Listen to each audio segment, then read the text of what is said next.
Hello everyone, ఈ place చూసారా? చూడగానే పల్లెతనం ఉట్టిపడుతుంది కదా. అవునండి, మనం బెంగళూరులో ఉన్న రాచేనహల్లిలో ఈ మోడర్న్ విలేజ్ అనేది ఉంది. సిటీలలో పెరిగే పిల్లలకు విలేజ్ లైఫ్ అనేది ఎలా ఉంటుందో అస్సలు తెలియదు. కాలం మారింది, పల్లెలు కూడా పట్టణాలు అయిపోతున్నాయి. విలేజ్ లైఫ్ అంటే ఏంటో తెలియని పిల్లల కోసమే ఈ మోడర్న్ విలేజ్. రాను రాను మన సంస్కృతి సాంప్రదాయాలు ఏంటో తెలియకుండా పోతున్నాయి. చిన్న చిన్న ఊర్లలో ఉన్న కనిపిస్తాయేమో గాని పట్టణాలకు వస్తే అస్సలే కనిపించవు.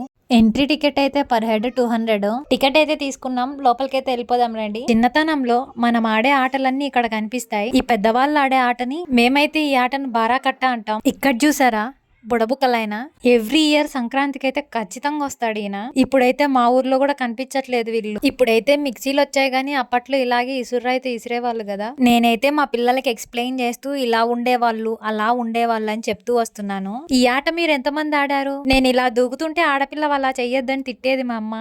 రండి రండి, సూదులు సెలైన్లు లేని డాక్టర్ దగ్గరకు వచ్చేసినాం. ఎలాంటి జబ్బైనా ఒక్క పసురుతో తగ్గిపోతాయి. ఈ కొట్టు చూడగానే నాకు మా నాన్న కొట్టు గుర్తొచ్చింది. మా కొట్టు కూడా సేమ్ ఇలాగే ఉండేది. పెళ్లి సందడి, పెళ్లి కొడుకు పెళ్లి కూతురు అయితే భలే నవ్వుతున్నారు కదా. చిన్నప్పుడు గీజ్గేలు ఆడాలంటే చాలా తుత్తరా, ఆడితేనేమో కళ్ళు తిరుగుతాయి. ఇక్కడ వకీల్ సాబ్ అయితే ఏదో కేసు అయితే రాసేస్తున్నారు. ఎద్దుల బండి నేనైతే ఒక్కసారి కూడా ఎక్కలే. సర్పంచ్ గారి ఇంటికి అయితే వచ్చేసినాం. ఏదున్నా పంచాయతీలో తెలుద్దాం. ఈ ఇల్లులు అయితే నాకు తెగ నచ్చేసినాయి. అయినా బాల్కనీలోకి వెళ్లే ఛాన్స్ అయితే లేదు. ఉంటే ఒక ఫోటో దిగేదాన్ని. ఇల్లు కట్టి ఇలానే కట్టాలనేలా ఉంది. ఆ కాలంలో ఇలా పశువుల దొడ్డి అనేది ఇళ్లలోనే ఉండేది. ఆడపిల్లలు మగపిల్లలని తేడా లేకుండా ఆడే ఆట ఇది ఒకటే కదా. చెప్పానా ఏదన్నా ఉంటే పంచాయతీ సభలో చూసుకుందామని. మా ఊర్లో పొద్దున్నే 6 గంటలకు వెళ్తే ఇలా పిండిచ్చేవాళ్ళు. ఇప్పుడు బెంగళూరు వచ్చినాకైతే అన్ని ప్యాకెట్ పాలే.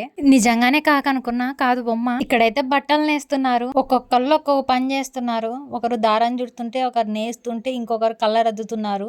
పంతులు గారి ఇంటికి అయితే వచ్చేసినాం. తర్వాత స్కూల్లో కలుసుకుందాం. పోస్ట్ మ్యాన్ వచ్చాడంటే ఎవరింటికే అని పరిగెత్తే వాళ్ళు. అప్పుడైతే ఊర్లో ఎప్పుడు గాడిదలు ఉండేటివి. ఇప్పుడు గాడిద పాలని చెప్పి వస్తే తప్ప కనిపించవు. చెక్క బొమ్మలు సంతలో కొనుక్కుందాం.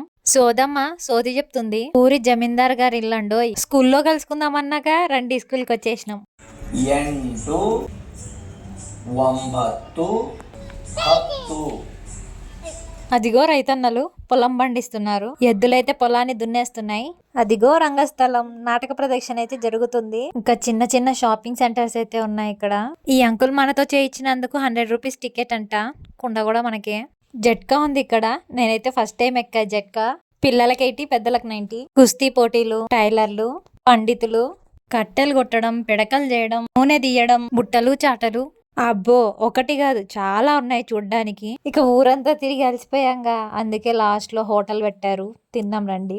వీడియో కనుక మీకు నచ్చినట్లయితే please like, share and subscribe.